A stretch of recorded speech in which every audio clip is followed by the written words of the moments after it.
consumer goods businesses that are looking to access funding, I think it's really important, and what we advise our clients to do is make sure they get their house in order really in full before they even think about funding. And I do think that should be an always on type approach. So always being ready to raise, whether you're looking to raise or not.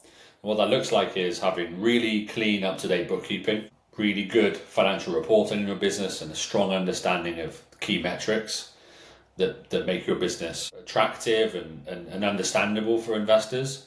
Now, those key metrics could be a number of different things, such as growth rates, burn rates maybe, inventory days, unit economics, channel performance, acquisition costs, lifetime value for customer. Basically, you name it. I think whatever key metrics you land on for your business, it's really important that you have that data ready to go, because that really helps tell the story of your business, and that's something investors are really going to be interested in. So I think the first thing is clean bookkeeping, really good reporting around your financials and your key metrics. Now, if you don't have clean bookkeeping, it's not the end of the world. You can go ahead and just build a financial model based on sensible assumptions, and you could probably raise some money based on a really strong financial model with some justification for your assumptions. However, having that clean bookkeeping just makes that justification for the underlying assumptions in your financial model so much easier, because you actually have some data to back up what you're saying rather than it being finger in the air. So financial model is really key. So just to recap, what's really important for businesses when they're looking to raise money is having clean bookkeeping, good reporting on financials and general business metrics and growth metrics, a financial model with some strong projections, and other things like a cap table, other things that you should have in your data room, really important. And I could go into detail on each of those actually, and what you might want to include in your data room. So what are the must-haves when you're looking to raise capital from either debt financing or importantly and most commonly in early stage companies, equity funders?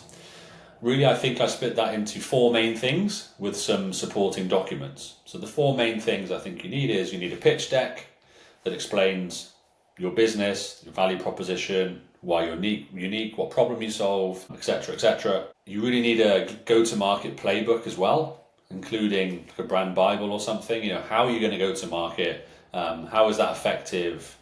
What does your strategy look like around acquiring customers? That's really important. Now, depending on which stage you're at, if you're at a very early seed stage, that's, I guess, a bit more aspirational. If you're Series A, B, and so on, then that go-to-market playbook should be based on some real strong data of what you're actually seeing in your business right now. The third thing you need if you're looking to raise money is a financial model, which is looking out at least, I would say, 3 years. After year 3, it kind of gets a bit finger in the air, but yeah, definitely have a financial model that goes out 3 years and much more detail for the first kind of year or two. Those assumptions in the financial model should be underpinned by real reporting and actual numbers that you've seen in your business as well, so you can really justify those assumptions. And the fourth thing that's really important for those investors to understand is your cap table, who your current investors are, your current shareholders, what that looks like. Do you have any employee options? Those sorts of things are really important for investors to understand, and that should be in your data room that you set up when you get ready to raise. Some other things that you might want to include in your data room when you're going out to raise money are things like your product roadmap, which would be a timeline for product development and future features. Perhaps a due diligence checklist as well, so legal documents, IP ownership information, key contracts, that kind of stuff is really important as well.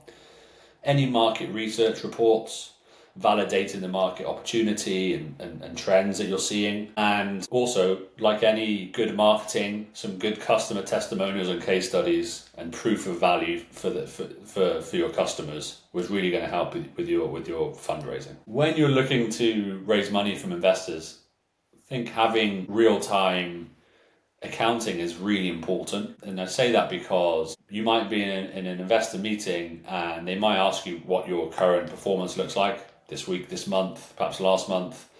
And I think it's just really important that founders have that information in whichever form is important for them, that key report or that key data, that key dashboard available to them so that they know their business. I think the one thing you have to make sure when you're speaking to investors is they get the impression that you know your business inside out, almost up to the minute as of right now.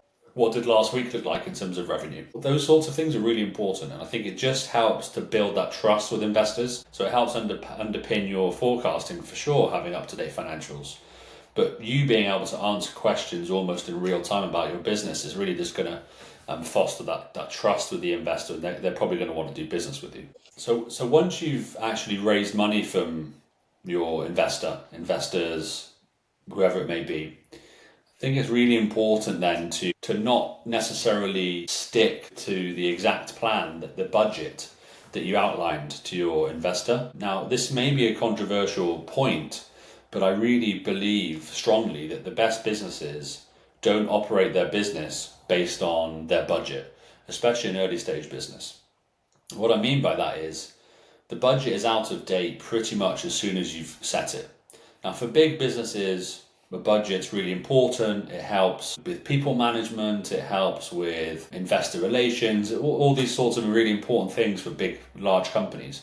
But for a small company that's really nimble and still looking to scale their business and maybe even find product market fit, sticking to the budget is only going to end in a poor outcome, to be honest with you. I think what you really need to do is have real time information, really good financial information, and non financial metrics, the two of them paired together in really rich reporting. And use that data to kind of make decisions almost on a weekly, monthly basis. There aren't that many decisions, I think, from a strategic point of view you want to make daily. I think that's probably too short a time frame.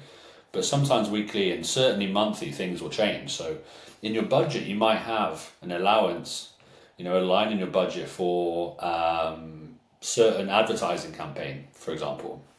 And maybe that you've tried it briefly and you can very conclusively say right now that doesn't work. Don't spend the rest of the year doing it just because it's in the budget. Redivert that somewhere else. So having that data available to assess how you're spending the money and how effective it is and is it delivering an ROI will really help you be nimble and flexible with your financial planning. And that for me is one of the most important things that I think companies should take away, is that don't run your business based on the budget if you're an early stage company.